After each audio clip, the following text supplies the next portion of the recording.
Hello everybody. Today we're going to be looking at 7th chords. There are 6 different types in common circulation. We're going to be looking at the theory behind them, how you form them, what's the difference between one and the other. But more importantly, each one of them has their own particular ethos and use. And that's what we're really going to be digging into. You know, what does each one of these chords say? How do you use it in your music when you improvise or when you're writing, things like that. So we'll be going through fairly quickly going through the sort of the theory behind how they all go together, but then we're going to be digging in and looking at how you might really do it. And I'm going to be trying to write a little bit of music which uses all 6 of them in one go, which might be a bit of a car crash, but we like a car crash, don't we? If this is your kind of thing, do remember to subscribe to the channel. Yeah, you could do it now. Just click the little thing. That's great. Thank you very much indeed. And you can always check us out at thinkspaceeducation.com because we do lots of fun and accessible courses in things like how to write music, learn music theory, all that kind of stuff. So go there, but not until I have explained to you properly what 7th chords are. 6 different 7th chords, Guy? Yes, and this is what they are. The dominant 7th, the major 7th, the minor 7th, the minor major 7th, the half diminished 7th, and the fully diminished 7th. Start again. Okay. Right. When somebody says, could you play, you're at band rehearsal and say, could you play G7? What they mean is the dominant 7th, okay? So all of those of you who have ever picked up a guitar, probably one of your first chords would be G7. And let me explain, therefore, in simple terms, how the whole 7th thing works. Here is my little keyboard. Right, so let's start in C major. Okay, so if you start on C, the 7th note is that B natural. So you play a C chord, C triad, and then you add a 7th on. Now, how do you end up with lots of different types of 7th? Okay, so when we're saying the 7th, the dominant 7th, that's not that one. If you go, the dominant is the 5th note of the scale. The first note is the tonic, the 5th is the dominant, okay? So if we start on the G instead of the C and now play 7 notes, 2, 3, 4, 5, 6, 7, there's the triad, add that one on. That 7th, that is G dominant 7th, okay? So the 7th note there is exactly a tone or a whole step down from the octave. Whereas when we were playing C, that 7th is only a half step or a semitone down. So this one is G dominant 7th. And the thing about G dominant 7th, the thing about the classic dominant 7th chord is everybody says, oh, it's very dissonant and it needs to resolve. And it does, listen.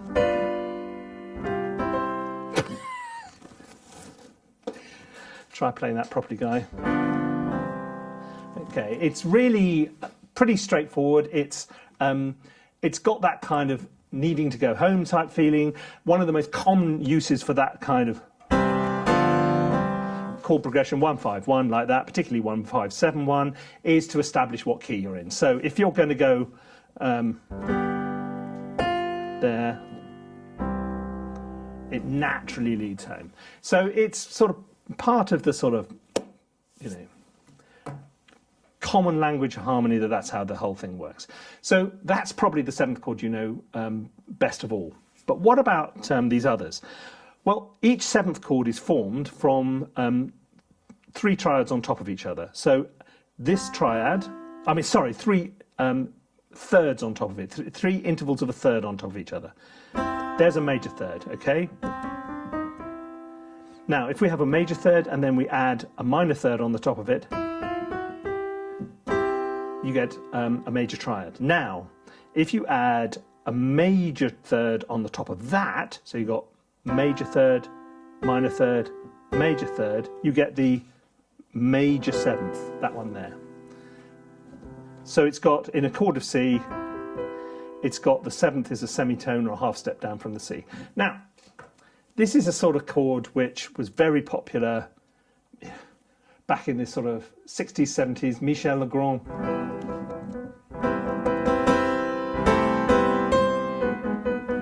It's got that kind of lounge piano feel. But actually nowadays the major 7th chord is quite popular in sort of neo-soul and things like that, mixing it up with a whole load of other chords in there. So it's a perfectly nice chord. It's just not one I like very much. What have you got? What have you got against the major 7th, Guy? I don't know. It just reminds me of seedy cocktail bars in the 1980s. What do you know about seedy cocktail bars in the... That's another story. Okay, right. So that's the dominant 7th and the major 7th. Now, as we go down this epic list, the minor 7th. Minor 7th is quite cool. I like the minor 7th. And it's not... Okay, so we have a minor triad, okay? Now we're going to add on the 7th note. There it is, okay? So we got minor, and then we got a minor... So it's minor 3rd, major 3rd, minor 3rd, okay? But there's a really interesting thing about this chord. It doesn't sound... If I play it to you, close your eyes. You wouldn't say immediately that's a big minor chord, would you? There's the minor chord. But you add the 7th on, and it somehow makes it less minor. Why is that? Well, you can form the minor 7th out of a pentatonic scale. Look, here's a pentatonic scale. All the black notes, okay? So if we do an E flat minor, there's an E flat minor 7th. So it's got that kind of ambiguity which pentatonic music often does. Also, if you play it in a first inversion, in other words, an inversion is where you don't have the root note is not at the bottom. So instead of, if it's a C minor chord, we put E flat at the bottom, that note rather than the C. So let's do that. Let's move the whole thing up one. E flat, G, B flat, and add and C on. So there we go. That's C minor 7 first inversion. But it's also, there's an E flat chord with a 6th on the top. So it's got that bright major feel. So it's a bit of both. It's a bit of minor and a bit of major, which, as regular viewers of this blog will know, I'm very fond of mixing up minor and major and giving things a little bit of ambiguity, because I think that's pretty cool. Okay, so the minor 7th is a really useful sort of...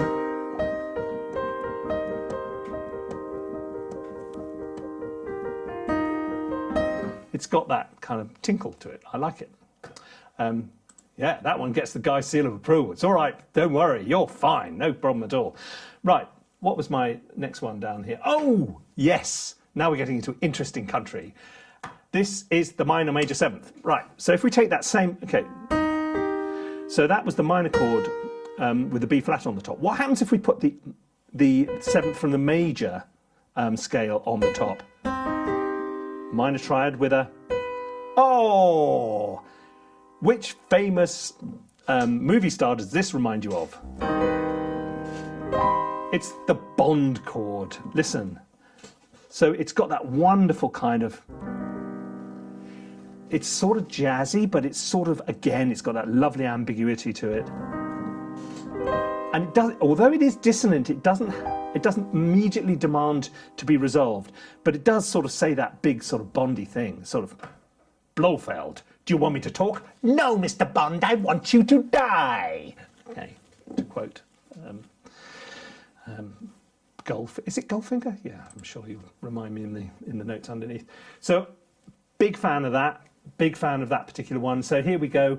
From minor major 7th. Oh, half diminished 7th. Okay, so that's 2 minor 3rds and then a major 3rd on the top. Let me show you how that works. Okay, 2 minor 3rds. There's a minor 3rd.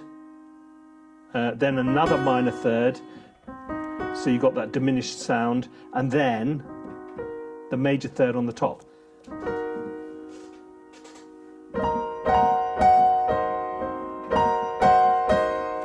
Also known as the Bernard Herrmann chord.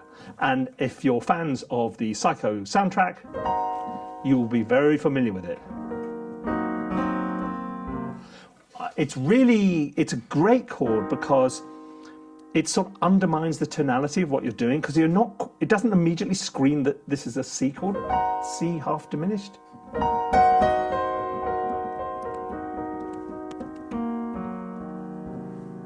It's not sort of really, really dark, but it is mysterious, and it's kind of, I like half diminished chords. I mean, they're around in all kinds of things. So if you've got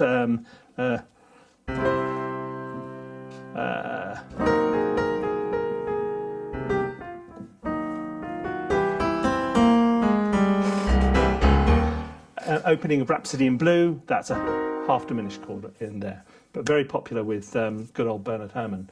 And the final one, which is all minors, minor third on top of a minor third on top of a minor third, is the fully diminished chord. Start on C, go up a minor third, go up another minor third, go up another minor third, and you end up with one augmented fourth on top of another. So it's about as dissonant as it can possibly get. It also is, oh, I'm lying on the tracks, the train is coming. It's that kind of sound, which it's a little bit sort of melodramatic, etc. So, is it my favourite chord? Would you say that the fully diminished chord is my favourite chord? No, obviously not. Right, okay, so look, that's where the 6 come from. We are now going to use all 6 of them in a piece of music, which will be interesting. It's probably going to be pants, but no, who knows? What order am I going to do them in? What have we got? Ooh, pluck piano with a bit of delay on.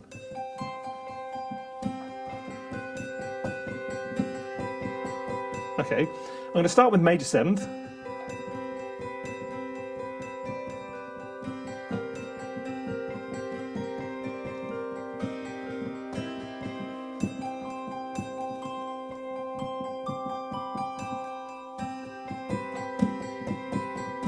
Oh, let's just go for it, guys. Stop faffing about. Do your thing.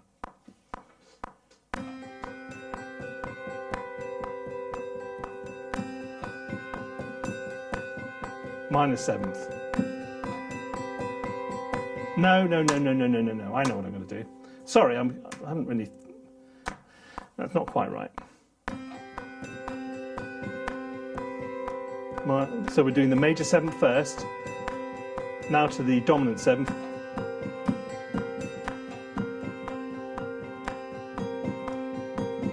Now to the minor 7th. I haven't got the 3rd in, so don't worry, you didn't hear any change. Now to the half diminished.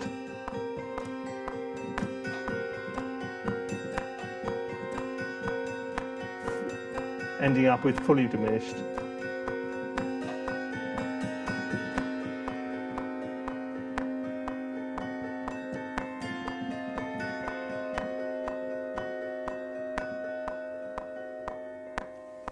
Okay. How am I going to turn that into something which sounds any good? It's not the end of the world. Okay, let's drop in some. Okay.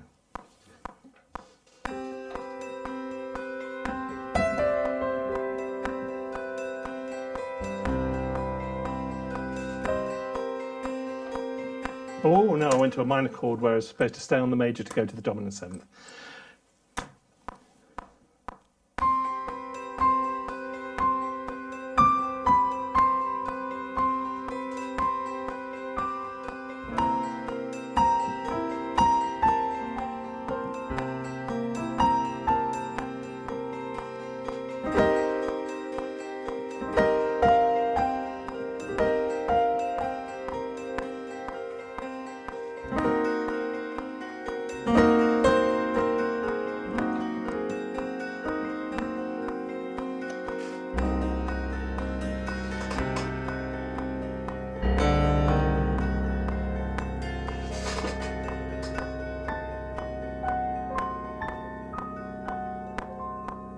Okay, that sort of worked. It's funny because I start this stuff and I have absolutely no idea if it's going to work or not. Analog Lab. Speak to me, Analog Lab. Colour. What am I? Oh, not averse to this. What is this? A New Gospel. Okay.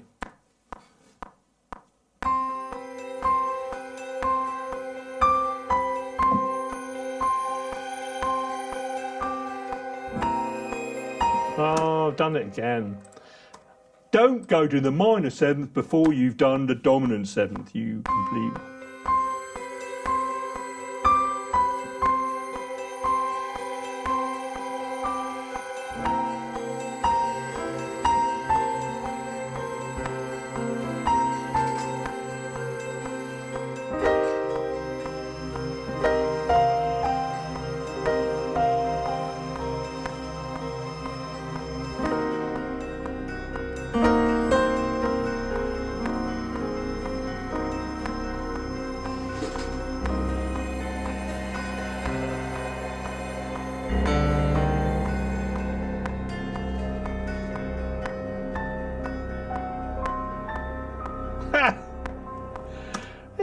It's like a sort of journey to the darkness. No, it's not, Guy. It's just a piece of 20 bars of twaddle. 20 bars of twaddle is my new artist name. This new one from 20 bars of twaddle. Okay. Come on, you're nearly there. You're nearly there. All I want to do with this... What have I got here? Okay. Hello. What do I think of that? What do I think of that? Oh, there we go. Here we go. Pads. Ooh, sequences.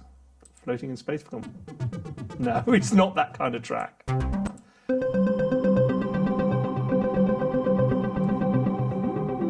like it, but it's got too much going on in there which will clash. No, I tell you what, I'm going to go back towards something paddy. Something a bit more.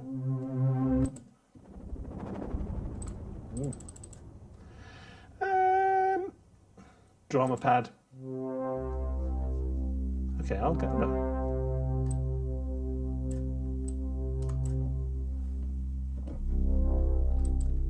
Oh, fair enough. Let's go with this. No. You play one note and it's wrong. How can you do that? I'm just going to bring. Actually, I'm just going to bring it in. Yeah. And.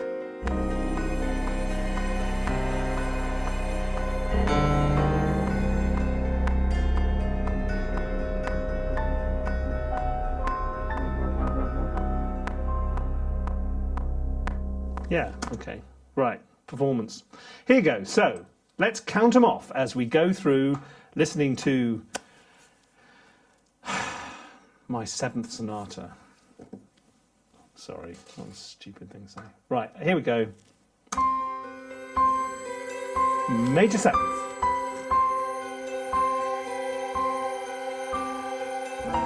Dominant 7th. Got that bluesy feel. Going to the minor 7th.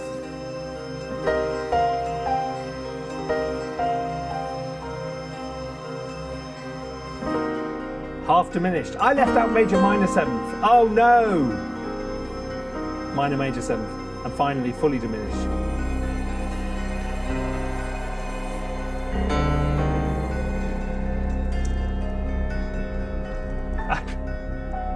I'm going to have to add one in now.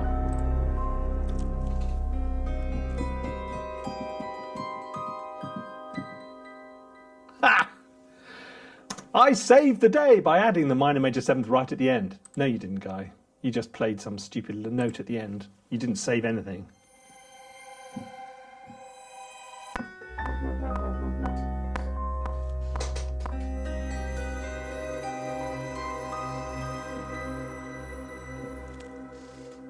Shaken, not stirred.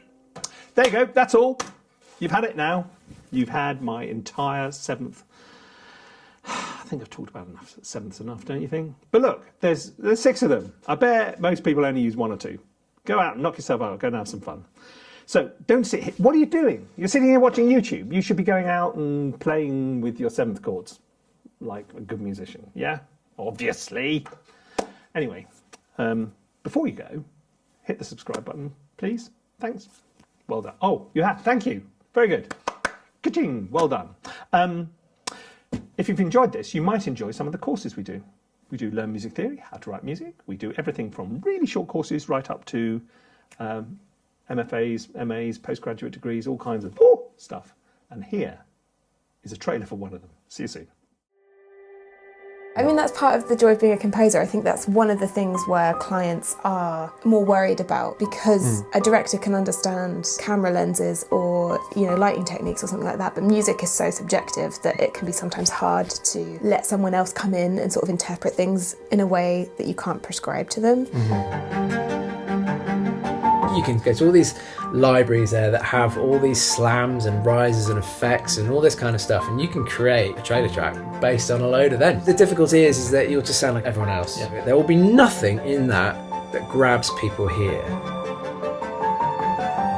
The director or whoever is in charge of this, I'm asking how they want the user or viewer to feel during these scenes. That's the most important thing. It's about what you can add to it, and I think that's what is the fun thing, because you're actually taking somebody on a journey.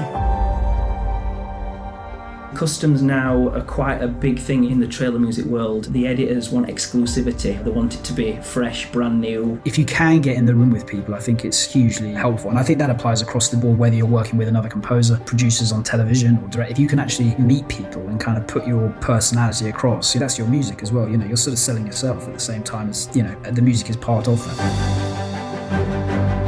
When I was working on The Crown, I always felt like I had a little more control when I was using stems. That's all the times I've used reverb to either come out of a cue or to smooth over a crossfade or transition. As a rule of thumb, if you are within 2 frames of a hit point, people can't tell that it's not in sync. You made that look too easy. That's the This was what I felt was missing.